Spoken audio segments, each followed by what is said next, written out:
నిగ్రహత ఎంత విలువైనదో ఒక కథ విన్నాను. అది కథ అనే కంటే కూడా జీవిత సత్యం. 3వ తరగతి 4వ తరగతి ఓ పెద్ద సారు ఇచ్చాడు. రేపు పిల్లలో ఓ చిన్న పోటీ పెడతా. ఏం సార్ పెట్టండి, మీ అందరికీ 20 రూపాయలు క్యాడ్బెట్ చాక్లెట్ ఇస్తాం మీకు. ఇచ్చి ఏం చేయాలి సార్? పొట్లం ఉప్పదీయండి. ఉప్పదీసి ఏం చేయాలి సార్? దాన్ని అట్లాగే పట్టుకొని 5 నిమిషాలు తినకుండా అట్లాగే పట్టుకోండి అన్నాడు. ఈయన దగ్గర పెట్టుకొని 5 నిమిషాలు ఆగమంటే బాగుండేది. ఈయన దగ్గర పెట్టుకోక ఏం చేశాడు? వాళ్ళకిచ్చాడు. వాళ్ళకిచ్చేత ఇచ్చే ముందు కూడా ఏం చేశాడని చెప్పాను. ఇక పొట్లం ఉప్పదీసిన తర్వాత వాడు తినకుండానే తినేస్తున్నాడు. అన్నాడు 5 నిమిషాల దాకా పొరపాటున అసలు తినొద్దని ఆయన అట్లా బయటికి వెళ్ళాడు. అట్లా బయటికి వెళ్ళే లోపు నిమిషం లోపే 30% పిల్లలు తినేశారు. మొత్తానికి ఆయన వచ్చాడు.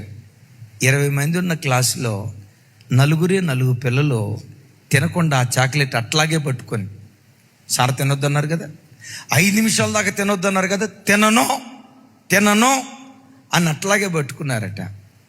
చూశాడు. వాళ్ళు పెద్దోళ్ళు అయిపోయారు, పెరిగారు. ఓ 25 సంవత్సరాల తర్వాత అదే గ్రామానికి వస్తే ఆ గ్రామంలో 4 దేవుని చేత బహుగా దీవించబడి ఆ 4 గవర్నమెంట్ ఉద్యోగస్తులుగా స్థిరపడ్డారట. 4. ఆ తతిమ 16 మంది ఉన్నారే, ఒకడు తాగుబోతోడుగా, ఒకడు కైనీకి అలవాటు పడినోడుగా, ఇంకోడు గుట్టకాలకు అలవాటు పడినోడుగా, ఇంకొకడు సినిమాలకు అలవాటు పడినోడుగా చేతులారా జీవితాన్ని నాశనం చేసుకున్నవాడు. అప్పుడు ఆయన ఏమని రాస్తాడో తెలుసా? ఆశా నిగ్రహత చిన్నతనం నుంచి పిల్లలకు మనం అలవాటు చేయాలి. చిన్న వాటిలో నమ్మకంగా ఉండేవాడు పెద్ద వాటిలో కూడా నమ్మకంగా ఉంటాడు. తమ్ముడు, చెల్లి, నీ జీవితంలో కూడా కొంతమంది స్త్రీలు నేను శోధిస్తారు, జాగ్రత్త.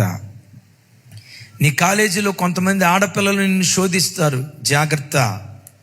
నీ ఉద్యోగ స్థలంలో కొంతమంది చెడిపోయిన స్త్రీలు నిన్ను శోధిస్తారు, జాగ్రత్త.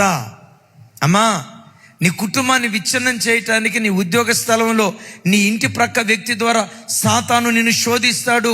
నీ కుటుంబంలో జొరబడి పాపంలోకి నిన్ను లాగాలని రకరకాలుగా ప్రయత్నం చేస్తాడు. వివాహం కాని బిడ్డలు, వివాహమైన బిడ్డలైనా నిగ్రహత కలిగి బ్రతకండి. ఆశల మీద నీకు నిగ్రహత కలిగి దేవుని సన్నిధిలో బ్రతికితే ఏది శ్రేష్టమైనదో, ఏది అల్పమైనదో, దేని కొరకు త్యాగం చేయాలో, దేని కొరకు త్యాగం చేయకూడదో జీవితాన్ని జాగ్రత్తగా కాపాడుకునే కృప దేవుడు అనుగ్రహించును గాక.